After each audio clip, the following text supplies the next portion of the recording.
सुहृदं सुलभं सुखदं स्वनुजं च सुखाय ममोघशरम् अपहाय रघुद्वहमन्यमहं न कथञ्चन कञ्चन जातु भजे।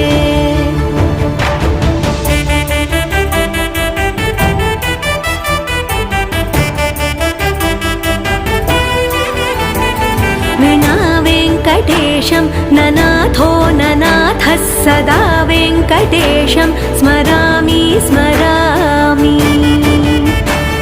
हरे वेङ्कटेश प्रसीद प्रसीद प्रियं वेङ्कटेश प्रयच्छ प्रयच्छ।